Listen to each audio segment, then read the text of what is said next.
What is up, besties? We are back, and it's another edition of Answering Your DMs about my EP, my leaked music, my upcoming EP, Professional. I got new music coming. I got an EP called Professional on the way, and I don't really know or understand the current music media landscape. Everything has changed since I last put out music. Never mind since I started putting out music, and in light of the fact that it's very difficult to figure out how to secure any kind of press or coverage, I decided to go straight to the people who are going to be listening to the music anyway, which is you. So the deal is, if you send me a DM and you ask for my music, I will send you this music. It's not out yet. It's not ready for release in the formal sense, but the music's done. The songs are done, and they're basically what you're going to hear when it comes out anyway. So I will send that to you in exchange for you listening to it and asking me 3 questions, minimum 3 questions about the music. And then I'll come on here and I'll make videos and I'll answer them. Other than that, we've got some more to answer. So let's get right into it. All right, this one comes from Azza. Azza asks, you did the vocals, the rap, and everything else for the tracks. Is that something you want to continue doing? It's a very good question. I am I think naturally collaborative person. I have a lot of really talented friends who I love to work with and love to make music with. The turning point in my career honestly came when I really leaned into that. So I think that all the best moments or all the biggest successes I've had in my career thus far have come as a result of working with other people, just having fun making music in that way. But that said, for this project, I kind of needed to go it alone. But even though that was the case for this project, I don't think that I'm going to necessarily lean into this, lone wolf solo, feelings type of thing all the time. I think, the best advice I can give to myself, honestly, or guidance I can have for myself is to just do what the music calls for. So in this case, it called for me writing a lot, rapping, singing, producing, of course, and just kind of conceiving of this project as a solo journey. But who knows, maybe the next thing requires me to just call up everybody I know and get them all on the mic or whatever. We'll see. This next question comes from Maya Mutu. Thank you, Maya. It's been so long since we heard your voice on a record. Why did this project require that? And what was the experience of returning to vocals after some time away from that? Yeah, with the exception of Hype Industrial Complex on my last album, and I guess most recently I did a feature on Koreatown Acid's Bayside Blue, which is on the Volume 1 Sanzu compilation that Sanzu Group put out earlier this year. Go check that out. Yeah, in general, I'm not really on the mic that much. Heads know, I really started my career as a rapper.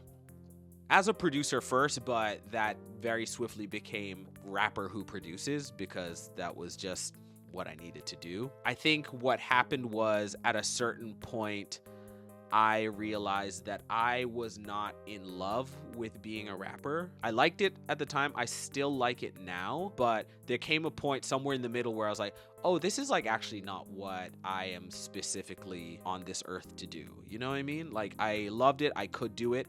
But it also felt like there were other aspects of music that I clearly loved more and clearly was just being drawn to. And so I just kind of hung up the mic for a while because I was like, I think I can just be of better service to the canon of music, making beats.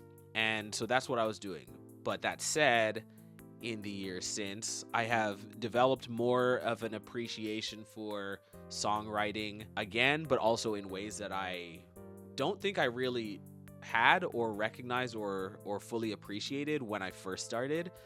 Still obviously love composing music, but yeah, when it came to this project, I knew I had some stuff to say, and I personally had stuff to say that it only made sense that I say it, you know what I mean? So that's kind of why I came back to it, and the feeling of coming back to it was daunting, but I think less so because I had, that one track, Hype Industrial Complex, that I dipped a toe in for on the last album. Also, I think, even writing Bayside Blue, I'm glad I had that opportunity to at least warm up a bit. But also at the same time, I've been working on this record since before Bayside Blue, And when I started conceiving of this, I knew immediately that I was going to have to write songs and get on the mic and all of that. So I just started keeping like a note in my phone where I would just write down bars, lyrics, ideas as they came to me, even before there were songs attached to them. Again, like I had an idea of what this project was going to be about, what the form it was going to take, the story it was going to tell. And so I think that gave me at least like scaffolding to, again, just write down thoughts and ideas and things that I knew I would later come back to flesh out into proper like verses and such. But yeah, overall, I think it was a little daunting, but I think I gave myself enough of a wind up to really take the edge off when it came time to sit down and turn these notes into full songs and then to get on the mic and record them. This one comes from Junia T. Thank you, Junia. Where were you when you made Tao of Palm? It feels like very Deep Feels inspired that one. Yeah. So physically, I started Tao of Palm at my old apartment, and then I picked it up when I was at my artist residency in Toyooka, Japan, last fall. I worked on it a little bit more there, and then I finished it up here again in Toronto in my new home, new neighborhood entirely. And just as a reminder, Tao of Palm and Way of the Fist were written together. I made that whole track all as one. It's like one session file on my computer. And so yeah, it was just, like a year, honestly, of going back and forth between the two sections and adding a little bit here and then being like, okay, so then that means that I need to balance that out on the other side over here, and kind of going back and forth in that way. Emotionally, well, when I first started the track, I, again, didn't really realize or didn't really know, I wasn't sure that I could use it for this album. I was just making music. Actually, I started off the Tao of Palm section. It was part of a, I guess, like composition challenge that my homie Jonah, who is an incredible musician, incredible music teacher, I was doing some lessons with him just to try and regain some theory and some improvisational and compositional chops again. And so we would do these composition challenges where he would just throw out a brief, right? It would be like, but this kind of chord progression uses these sorts of voicings, and then has like an A and a B section and this, that, and the other. Just using those guidelines, I sat down and I was like, okay, so let me pick a tempo, let me pick a key I want to start with, and then let's come up with some chords that kind of go around that, and just played through that. Once I had, just like that track done, I was like, oh yeah, I like this. Let me sit with it, and maybe I'll use it for the album, maybe I'll have to do something else with it. And then when I realized, oh, actually this duality, this like breezy, airy, islandy kind of start that goes into this real hard, like free jazz, 808, like breakdown, oh, that's actually a perfect mirror for the two sections, right?